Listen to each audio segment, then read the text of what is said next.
Hello future doctors, welcome back to my YouTube channel steps to stethoscope. तो आज से हमारी अपल्यम एनाटॉमी सीरीज का third day. Today's topic is humerus. आज हम ह्यूमरस से रिलेटेड उन सारे क्वेश्चंस को सॉल्व करेंगे जो कि जनरली प्रैक्टिकल और वाइवा में पूछे जाते हैं, जैसे कि साइट डिटर्मिनेशन कैसे करते हैं। Site determination the most important question होता है जो कि वाइवा में पूछते हैं। उसके बाद उसके parts, borders, surfaces and attachments और क्लिनिकल भी इसका इम्पोर्टेंट है। तो चलिए शुरू करते हैं बिना कोई टाइम वेस्ट किए। So this is the largest bone of the upper limb. This is the largest bone of upper limb. Upper limb की जो बोन्स होती हैं जैसे कि clavicle, scapula, humerus, radius, ulna and हमारी हैंड वाली बोन्स, इन सब में सबसे बड़ी होती है ह्यूमरस। तो यह पार्टिसिपेट करती है दो जॉइंट में, शोल्डर जॉइंट में और एल्बो जॉइंट में। This is the shoulder joint. Shoulder joint में पार्टिसिपेट करने के लिए है ग्लिनोइड कैविटी ऑफ स्कैपुला से जाके आर्टिकुलेट करती है, और एल्बो जॉइंट का फॉर्मेशन करने के लिए है रेडियस और अल्ना, इन दोनों बोन से जाके आर्टिकुलेट करती है एल्बो जॉइंट फॉर्म करने के लिए। इसके बाद हम देखेंगे कि साइड डिटर्मिनेशन कैसे करना है। साइड डिटर्मिनेशन करने के लिए हम सबसे पहले हेड ऑफ ह्यूमरस को देखेंगे। This is the head of humerus. Head of humerus हमें हमेशा मीडियल साइड रखना है। मीडियल साइड मतलब सेंट्रल लाइन के साइड, ओके, जो कि ग्लिनोइड कैविटी ऑफ स्कैपुला में जाके आर्टिकुलेट करेगा। एंड उसके बाद देखेंगे हम ओलिक्रोनियन फोसा। ओलिक्रोनियन फोसा होता है जो ह्यूमरस के पोस्टीरियर सरफेस में पाया जाता है, पोस्टीरियर सरफेस के लोअर एंड में, यहाँ इसके पीछे। This is the olecranon fossa. अब अगर हम आगे बढ़ें तो हम देखें पार्ट्स ऑफ ह्यूमरस। ह्यूमरस के तीन पार्ट्स होते हैं, upper end, lower end and shaft. तीन पार्ट में डिवाइड करते हैं। अपर एंड या फिर head of humerus. Upper end, this is the upper end, इसको हेड ऑफ ह्यूमरस भी बोलते हैं। This is the lower end, this is whole lower end, and this is shaft. Okay, अगर upper and में देखें तो हमें उसमें दो नेक देखने को मिलेंगी, दो ट्यूबरकल देखने को मिलेंगी और एक सल्कस देखने को मिलेगी। सबसे पहले this is the anatomical neck of humerus. This is the anatomical neck of humerus, जो कि चारों तरफ से ऐसे ही रहेगी। This is the surgical neck of humerus. This is the surgical neck of humerus, 0.5 centimetre नीचे रहती है एनाटॉमिकल नेक से। उसके बाद हम दो ट्यूबरकल्स देखेंगे। This is the greater tubercle, this is the greater tubercle, and this is the lesser tubercle.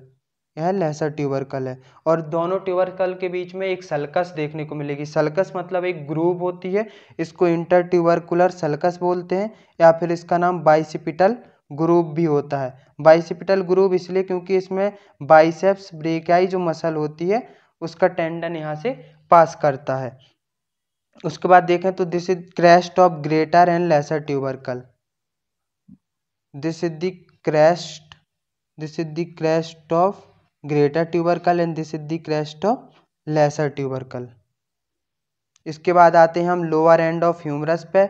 Lower end of humerus में हमें दो एपिकॉन्डाइल्स देखने को मिलेंगे, दो फोसा देखने को मिलेंगे, और ये जो दो पार्ट होते हैं ये आर्टिकुलेट करते हैं रेडियस और अल्ना से। तो सबसे पहले हम देखते हैं दो epicondyle. This is the lateral epicondyle, this is the lateral epicondyle, and this is the medial epicondyle. Lateral epicondyle से सारी एक्सटेंसर मसल का ओरिजिन होता है। एक्सटेंसर मसल जो कि फोर आर्म को एक्सटेंड करने में हेल्प करती हैं, और मीडियल एपिकॉन्डाइल से सारी फ्लेक्सर मसल का ओरिजिन होता है जो कि फोर आर्म को फ्लेक्स करने में हेल्प करती हैं। उसके बाद अगर हम देखें तो हमें दो फोसा देखने को मिलेंगे। पहले this is the radial fossa, and this is the coronoid fossa on the lateral side. Lateral side और रेडियल साइड हमें रेडियल फोसा देखने को मिलेगा, जहाँ पे रेडियल बोन अटैच करती है, और this is the coronoid fossa. Coronoid fossa में coronoid process of ulna bone वो अटैच करेगी और आर्टिकुलेट करेगी। And this is the capitulum.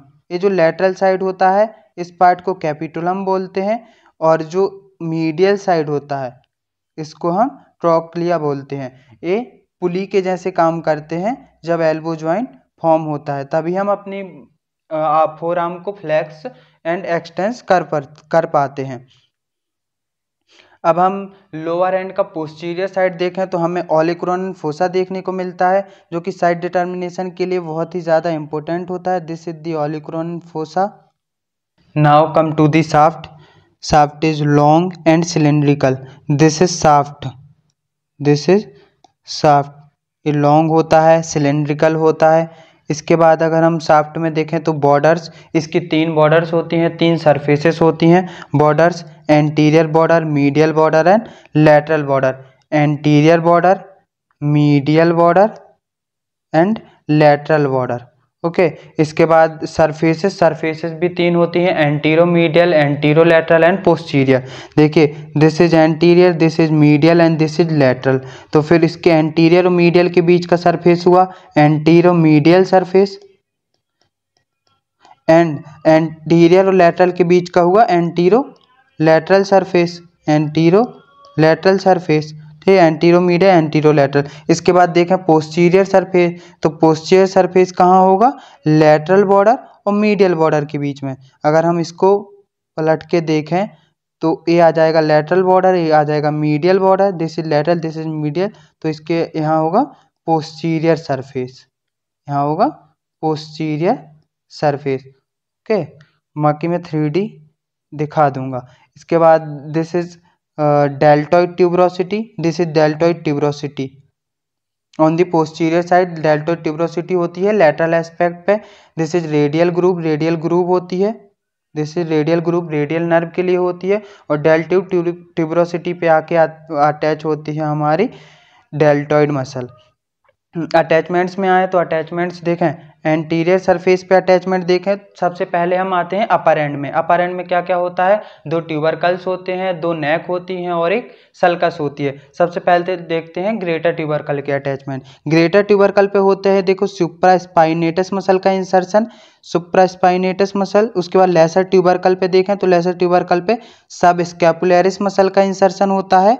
और जो ग्रूव के लैटरल साइड ग्रूव के होता है पेक्टोरलिस मेजर मसल का इंसर्शन। और मीडियल साइड होता है latissimus dorsi and teres major muscle का इंसर्शन। ओके, अब देखते हैं पोस्टीरियर साइड। पोस्टीरियर साइड देखें तो posterior side of greater tubercle, यहाँ पे होता है इंफ्रास्पाइनेटस मसल का इंसर्शन।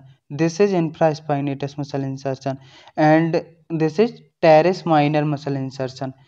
तो जो ग्रेटर ट्यूबरकल होता है उस पर रोटेटर कफ की सारी मसल्स का इंसर्शन होता है। रोटेटर कफ की मसल कौन कौन सी है? Supraspinatus, supraspinatus, infraspinatus, infraspinatus and teres minor muscle and subscapularis muscle also comes in rotator cuff. Subscapularis muscle का इंसर्शन कहाँ होता है? इसका होता है लेसर ट्यूबरकल पे। रोटेटर कफ क्या होता है? शोल्डर जॉइंट में होता है। रोटेटर कफ शोल्डर जॉइंट में पाया जाता है, जो कि हमारे सारे शोल्डर जॉइंट के मूवमेंट्स करवाता है। इन्हीं सारी मसल्स की हेल्प से होता है शोल्डर जॉइंट का मूवमेंट। उसके बाद देखें एंटीरियर सरफेस पे, देखिए ब्रेकियलिस मसल का ओरिजिन मिलता है। और अगर पोस्टीरियर सरफेस पे देखें तो ट्राइसेप्स ब्रेकाई का लैटरल और मीडियल हेड का ओरिजिन होता है। उसके बाद आते हैं हम लैटरल सरफेस पे। लैटरल सरफेस में देखें तो डेल्टॉइड ट्यूबरोसिटी होती है, तो वहाँ पे डेल्टॉइड मसल का इंसर्शन रहेगा। ओके, और मीडियल साइड पे देखें तो यहाँ पे कोरेको ब्रेकियलिस मसल इंसर्ट करती है बस। And on the lateral aspect हम देख सकते हैं एक ग्रेटर ट्यूबरकल है और ये सुप्रास्पाइनेटस, इंफ्रास्पाइनेटस और टेरेस माइनर मसल यहाँ पे इंसर्ट हो रही हैं। ओके, इसके बाद आते हैं हम ह्यूमरस के क्लिनिकल एनाटमी पे। तो ह्यूमरस के फ्रैक्चर देखें तो ह्यूमरस के फ्रैक्चर में अगर सर्जिकल नेक का फ्रैक्चर हुआ है, this is surgical neck of humerus, यहाँ पे this is surgical neck of humerus. मैंने आपको पहले भी बताया है, यहाँ पे देखिए this is surgical neck of humerus.